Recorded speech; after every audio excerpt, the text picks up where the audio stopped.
வீடாச்சு, நட்ட நட்ட கல்லு வீடாச்சு. நச்சு நச்சு பட்ட நம்ம பொழப்புதான் பச்சை மண்ணா போச்சு.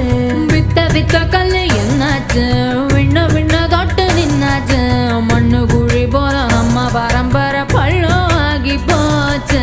ஐயனாரு சாமி அழுது தீத்து பார்த்தோம், சொரண கெட்ட சாமி சோத்ததான கேட்டோம். காலவாச கங்கு போல